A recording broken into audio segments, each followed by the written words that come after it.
em nome de Jesus, amém e amém. Podeis assentar, queridos irmãos.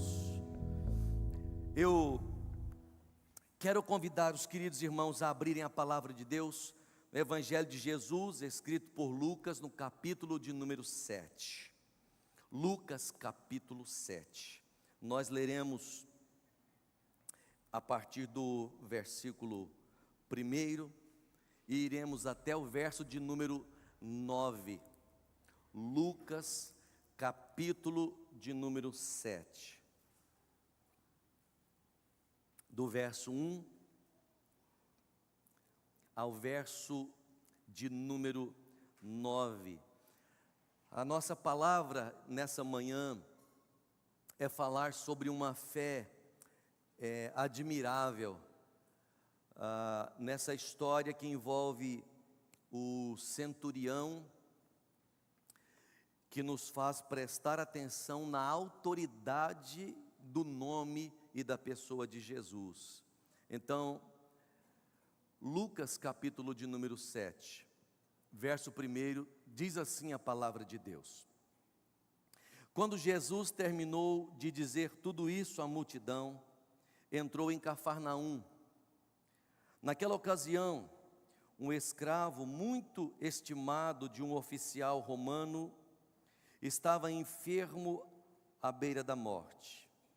Quando o oficial ouviu falar de Jesus, mandou alguns líderes judeus lhe pedirem que fosse curar seu escravo. Os líderes suplicaram insistentemente que Jesus socorresse o homem, dizendo: ele merece sua ajuda, pois ama o povo judeu e até nos construiu uma sinagoga. Jesus foi com eles, mas antes de chegarem a casa, o oficial mandou alguns amigos para dizer: Senhor, não se incomode em vir à minha casa, pois não sou digno de tamanha honra. Não sou digno sequer de ir ao seu encontro. Basta uma ordem sua e meu servo será curado. Sei disso porque estou sob a autoridade de meus superiores e tenho autoridade sobre meus soldados. Só preciso dizer: vão e eles vão, ou venham e eles vêm. E se digo a meus escravos: façam isso, eles fazem. Quando Jesus ouviu isso, ficou admirado. Voltou-se para a multidão que o seguia e disse: eu lhes digo a verdade, jamais vi fé como esta em Israel. Irmãos, como eu disse agora no início do nosso culto da esperança, nós estamos na estação do cultivo. É tempo de semear. E hoje à noite nós iniciaremos a nossa campanha Operação Resgate.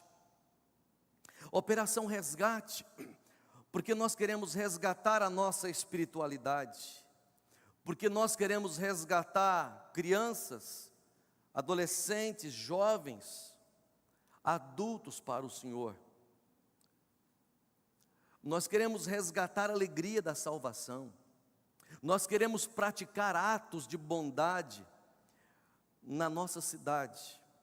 A cidade de Uruaçu precisa ver uma igreja apaixonada por Jesus. A igreja precisa se apresentar para essa comunidade como dispenseiros da multiforme graça de Deus, como mordomos do Senhor Jesus. Esse texto aqui, ele está dentro de um contexto em que Jesus já tinha iniciado o seu ministério na Galileia, e já tinha feito milagres. Ele já ensinava as pessoas com a autoridade que só ele tinha. Ninguém tinha autoridade como Jesus, ninguém ensinava como Jesus, ninguém conseguia fazer milagres como o Senhor Jesus Cristo. E no capítulo anterior, capítulo 6, o Senhor Jesus já tinha concluído o sermão dele ali naquela planície, nós vamos perceber isso no capítulo 6, versículos 20 em diante, onde ele apresenta lá os valores do reino de Deus, né? Onde ele ensina sobre os valores do reino de Deus, e ensinando sobre os valores do reino de Deus, Jesus estava fazendo um contraste entre a religiosidade externa dos fariseus com a verdadeira fé que o próprio Senhor tinha, a fé que ele queria que os discípulos também tivessem, também vivenciassem. E aqui nós nos deparamos com essa história desse oficial, desse centurião.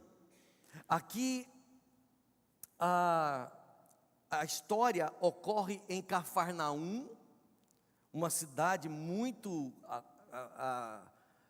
conhecida pelos discípulos do Senhor, era um quartel-general de Jesus. Os discípulos estavam sempre ali, cidade localizada à beira do mar da Galileia. Eles pescavam muito ali, faziam comércio ali, vendia os peixes lá na cidade de Cafarnaum. Mas também, além de ser um local importante do comércio, Cafarnaum também era um centro militar, era um local importante no que diz respeito a soldados. O oficial, ele era responsável por pelo menos 100 soldados, ele tinha autoridade sobre uma gama de policiais romanos. Ele sabia o que era ter autoridade, o que era comandar. E normalmente os judeus, eles viam os romanos, os gentios, como inimigos, né? E não como amigos. E o centurião é interessante, é diferente, porque o centurião respeitava os judeus. O próprio texto diz que ele chegou a construir uma sinagoga para eles. Então, assim, havia uma questão diferente aqui neste texto. E eu quero falar com os irmãos sobre essa fé, irmãos. Uma fé que admira, uma fé que precisa despertar na minha vida e na sua vida um desejo de tê-la. O que nós temos de início nesse texto, nos versos de 1 a 3, é um problema, é uma luta que foi apresentada aqui à pessoa de Jesus, né? Ele ensina a multidão, ele entra em Cafarnaum, e aí o centurião, o oficial, ele faz chegar ao conhecimento de Jesus a doença de um servo dele que estava para morrer. E a gente aprende aqui que, apesar de ser esse oficial alguém com autoridade, alguém de certa forma poderosa naquela região, naquele contexto, ele não dependia do seu status, da sua patente, ele não dependia de deuses pagãos. O que ele fez? Ele foi atrás da pessoa de Jesus. Preste atenção quanto isso é importante nesse contexto. Ele toma uma decisão de ir atrás do Senhor Jesus. Um homem que era acostumado com poder, um homem que era acostumado com a autoridade, reconhece aqui alguém que tinha uma autoridade superior à autoridade militar que ele tinha. Ele olha para Jesus, ele percebe em Jesus um ser superior. Ele não era judeu. Outra coisa importante no texto é que o oficial, ele valorizava o seu servo, ele se importava com o seu servo, e não era muito comum para a época esse tipo de valorização, porque na verdade um servo para essa época, para esse contexto do Oriente Médio, era mais como uma propriedade. E ele demonstra uma valorização, um cuidado. O que nós precisamos aprender aqui, a princípio, como igreja na cidade de Uruaçu, como um povo que está pensando no bem da nossa cidade, no bem dos nossos irmãos, nós precisamos aprender aqui a valorizar, a pensar no bem do próximo. Nós precisamos cada vez mais preocupar em olhar à nossa volta, as pessoas que nos cercam, que convivem conosco, e nos perguntar se essas pessoas precisam de nós de alguma forma, se nós podemos ajudar de alguma forma. Veja que esse oficial, ele, não fazendo parte do povo de Deus, ele busca o conhecimento de Deus, ele busca a verdade de Deus, ele busca o Senhor Jesus Cristo. Então, nós já temos o conhecimento do Senhor, nós já temos um relacionamento com o Senhor, e é possível que no nosso meio, no nosso convívio, exista pessoas espiritualmente à beira da morte, e que nós precisamos interceder por elas, que nós precisamos, digamos assim, chamar a atenção, atrair a atenção de Jesus para essas pessoas. Precisamos tomar muito cuidado para que os dias não passem, a nossa idade não passe, e nós nos vejamos no final da nossa vida, sem ter ganhado uma pessoa para Jesus, sem ter orado por alguém, sem ter pregado o Evangelho para alguém, sem ter chamado a atenção de Jesus para alguém, porque foi isso que esse centurião fez. E por que ele tomou essa iniciativa, irmãos amados, de dizer: olha, eu tenho um servo que está para morrer? Porque ele tomou essa decisão, nós temos uma resposta dos versos 4 a 6. E a resposta diz: os líderes suplicaram insistentemente, estou lendo o verso 4, que Jesus socorresse o homem, dizendo: ele merece sua ajuda, pois ama o povo judeu e até nos construiu uma sinagoga. Verso 6, Jesus foi com eles. Vou parar aqui, até nesse ponto, Jesus foi com eles. Então, o que nós temos aqui são judeus que foram até Jesus, dizendo: olha, o oficial está querendo que o senhor vá lá para curar o servo dele, porque ele, diz os judeus que foram atrás de Jesus, ele merece ser atendido, porque ele até construiu uma sinagoga para nós. Essa foi a palavra, ele merece, não é?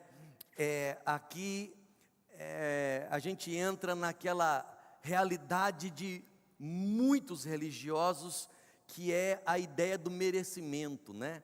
A gente não pode fazer alguma coisa, não pode ajudar de alguma forma, porque parece que a gente já está merecendo aqui alguma coisa. Mas o restante do texto vai mostrar exatamente o contrário. Primeiro, nós já sabemos à luz da palavra de Deus que não merecemos nada, e que o Senhor Jesus não atende os nossos pedidos por causa dos méritos nossos, com base nos nossos méritos. Nós sabemos que o Senhor Jesus sempre atende, e quando atende, atende por sua graça, e tem prazer em atender. Faz parte do Senhor Jesus fazer isso. E o texto nos dá uma animada, mostrando que Jesus quebra barreiras culturais, quando ele vai em direção a um gentio. Jesus, ele diz, o verso 6, Jesus foi com eles. Então preste atenção, você imagina você intercedendo pelo seu pai que não é crente, pela sua mãe, pelo seu filho, pelo um parente seu, um irmão, um colega de trabalho que não é crente. Você diz: Jesus, o senhor podia criar uma situação para salvar esse parente meu, e de repente você percebe Jesus indo até ele. Nessa manhã eu queria muito que nós fôssemos atraídos nessa mentalidade. Precisamos acreditar que vale a pena ir até Jesus, vale a pena chamar Jesus, vale a pena mostrar para Jesus o pecador, ou mostrar para o pecador a pessoa de Jesus, porque sempre que nós tomamos essa iniciativa de lançar a semente, de cultivar a terra, de pregar a palavra de Deus, de anunciar Jesus, alguma coisa boa tende a acontecer. O texto mostra que o reino de Deus é para todo mundo. O reino de Deus não está confinado para um ou para outro, não é só para judeu. O reino de Deus não é só para a minha casa, só para a minha família. O reino de Deus é para os meus parentes, é para os seus parentes, é para os colegas de trabalho seus, é para os seus amigos. A igreja só precisa acreditar nisso e precisa chamar a atenção de Jesus, ou despertar no pecador a pessoa de Jesus. É interessante como a questão da cura, da salvação não está baseada em mérito. Por quê? Porque o doente está lá na cama, não está sabendo de nada. O servo está lá na cama doente, à beira da morte, não está sabendo de nada do que está acontecendo. Mas alguém intercedeu, alguém clamou, e o Senhor Jesus, por sua bondade, tomou a iniciativa de ir até o enfermo. Então escute, Jesus está pronto para ir em direção ao necessitado. Jesus está pronto para ir salvar os nossos parentes. Jesus está pronto para restaurar e para reconciliar aqueles que estão perdidos e que têm trazido angústia para o nosso próprio coração. Nós não podemos desistir daqueles que nós amamos. Por isso essa estação do cultivo, o ano inteiro e a vida inteira é tempo de evangelizar, mas mais do que nunca, fevereiro, março e abril. Por isso, hoje à noite, começando a campanha Operação Resgate. Nós temos que romper barreiras culturais também. Nós também temos que ir atrás das pessoas, de jovens, de adultos, daquele que vive uma vida diferente da nossa, que tem um comportamento estranho ao nosso. Nós precisamos entender isso e partir para essa iniciativa. E aí, nós temos uma demonstração de fé que precisa contagiar cada um de nós. Os versos 6 a 8 nos mostram isso. Verso 6, Jesus foi com eles.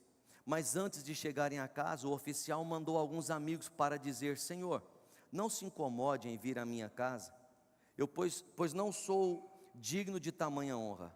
Não sou digno sequer de ir ao seu encontro. Basta uma ordem sua e meu servo será curado. Sei disso porque estou sob a autoridade de meus superiores e tenho autoridade sobre meus soldados. Só preciso dizer vão e eles vão, venham e eles vêm. E se digo a meus escravos façam isso, eles fazem. Então, antes de Jesus chegar lá naquela casa, o centurião vai lá, manda os amigos dele conversar com ele. Falou: olha, eu não sou digno que o senhor entre na minha casa de jeito nenhum.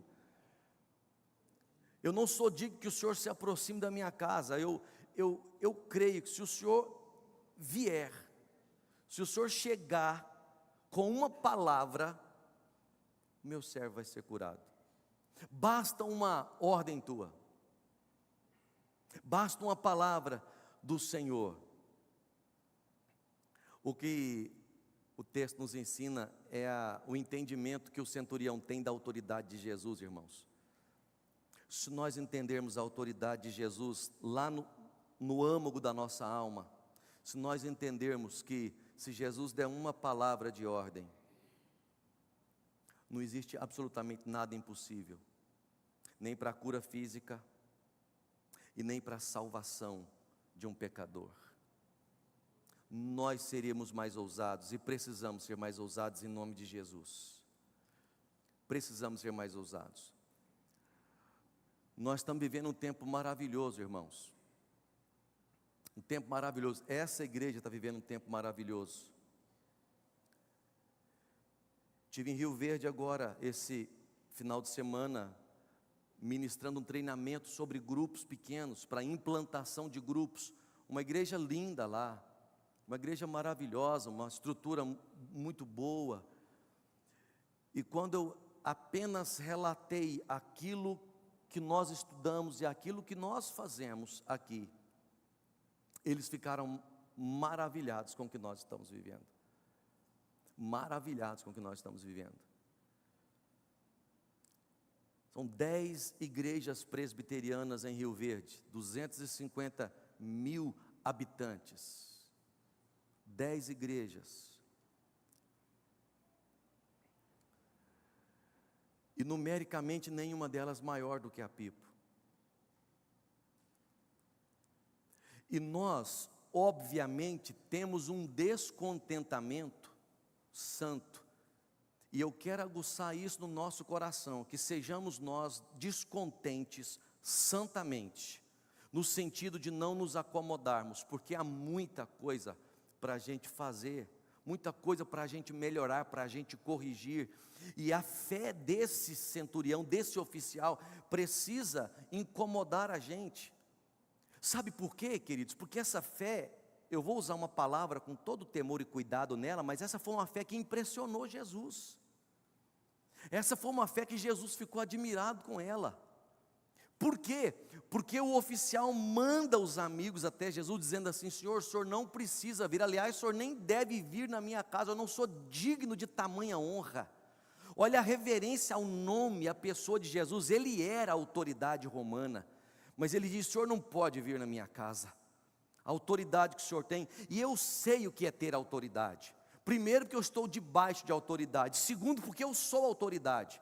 Se os meus superiores disserem para mim, faça isso, eu faço imediatamente. E os meus soldados, se eu disser para eles, vão, eles vão. Se eu falar para eles fazerem, eles fazem. Então, Jesus, da onde o senhor está, basta uma palavra. Se o senhor falar, a doença vai ter que ir embora. Se o senhor falar, o demônio vai ter que sair. Se o senhor falar, a alma é transformada. Jesus disse: eu estou impressionado com essa fé. Eu nunca vi uma fé desse jeito. Eu nunca vi uma fé desse jeito. Eu quero aguçar no coração da Pipo, irmãos, essa fé, essa disposição, sabe, de olhar para Jesus com reverência, com temor. E sabe qual é a bênção? Jesus entrou na nossa casa. Entrou na nossa casa. Olha que privilégio para nós. Entrou na nossa casa, e às vezes nós corremos o risco de tratar com desdém, né? De não valorizarmos, de não honrarmos, de não glorificarmos, de não exaltarmos. E pior, os amigos que temos, que relacionam conosco, às vezes nós nem contamos para ele, nem apresentamos Jesus para eles.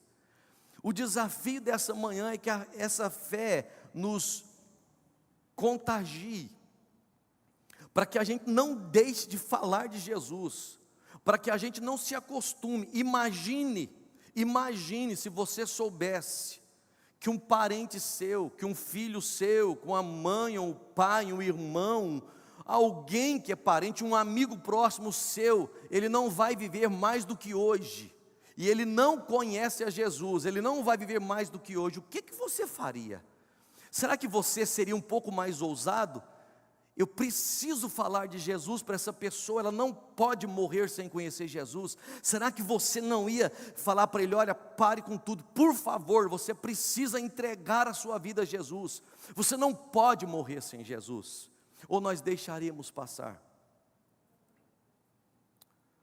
Agora cedo, cheguei em casa, agorinha há pouco, saí de Goiânia e cheguei agorinha, vindo de Rio Verde ontem. E fui chegando em casa, pegando meu celular, o pessoal mandou uma mensagem, um vídeo de um acidente que aconteceu na região de Cocalzinho aqui. Não sei se vocês viram, uma carreta que perdeu o freio. E o pessoal não tem muito cuidado, né? Então eles passando assim, filmando tudo de pertinho, assim, ó. E eu comecei a ver, me revirou dentro de mim aquele negócio, a cena dos corpos, as pessoas lá, e de repente alguém Tem uma criança viva aqui pertinho de nós, a criança chorando no meio das ferragens. E pelo jeito, eu não acabei de ver, mas o pai e a mãe, lá, nós não sabemos, uma coisa nós sabemos: Jesus tem autoridade para mudar a história da nossa vida, dos nossos parentes. E eu gostaria muito que nós vivêssemos essa verdade, em nome de Jesus. O meu tempo aqui acabou. Eu sei que nos versículos 9 e 10, eu não posso terminar sem pelo menos ler o texto, né? Mas versículo 9 e 10, quando Jesus ouviu isso, ficou admirado, voltou-se para a multidão que o seguia e disse: eu lhes digo a verdade, jamais vi fé como esta em Israel. Jamais vi fé como esta em Israel. Bom, o versículo 10, e quando os amigos do oficial voltaram para a casa dele, encontraram o escravo em perfeita saúde. Voltaram para casa. Quando eles voltaram, a palavra de ordem já tinha sido dada. Por quê? Porque o oficial creu. Presta atenção, salvação é pela graça. Não há méritos para a salvação, não há méritos para a cura, não há. Mas é incrível como essa soberania de Deus está alinhada à fé da gente, está alinhada a gente crer, a gente pregar. Sabe, o servo nem creu, o servo nem viu, o servo nem sabia direito o que estava acontecendo, mas o oficial creu, e porque ele creu, a ordem chegou e a cura veio. Creia você em nome de Jesus, creia você, fala: meus filhos serão salvos, o meu pai vai ser salvo, os meus amigos vão ser salvos, o meu grupo de crescimento vai multiplicar esse ano, Deus vai levantar líderes lá no meu grupo, Deus vai fazer uma obra, essa igreja vai crescer, ela vai multiplicar, nós vamos avançar, porque não tem nada que Jesus esteja mais interessado do que o crescimento e o avanço da sua igreja, e eu creio nisso. Vamos ficar de pé, vamos orar? Pode ser que você mesmo esteja passando por um problema nessa manhã, pode ser uma doença física, pode ser alguma coisa emocional, pode ser alguma questão de relacionamento, pode ser alguma coisa ligada à sua liderança, ao seu ministério, alguma coisa no seu trabalho, mas eu gostaria que você orasse, e que você cresce como creu o centurião, e que você em nome de Jesus recebesse, como o servo do centurião recebeu da pessoa de Jesus. Pai, nós entregamos as nossas vidas, nós entregamos aqui, ó Deus, nessa manhã, a nossa história, o nosso coração, entregamos o nosso ministério, pedimos ao Senhor cura sobre nós. Eu peço ao Senhor cura sobre os meus irmãos, milagre sobre a vida dos meus irmãos. Eu peço ao Senhor, ó Deus, milagre nos relacionamentos, na saúde física, milagres na vida espiritual. Eu peço ao Senhor, ó Deus, que inflame a nossa alma como igreja, para ganharmos vidas para o Senhor Jesus. Nos ajude, ó Deus, abençoe os líderes de grupo, para que cada um deles seja ousados no Senhor. Cada líder de grupo, ó Deus, seja inflamado pelo poder do Teu Espírito Santo, como tinha fé esse centurião, de uma maneira tão linda, e que possamos todos nós experimentarmos essa beleza de Jesus dar uma palavra, e as coisas transformarem completamente. Nós oramos em nome de Jesus,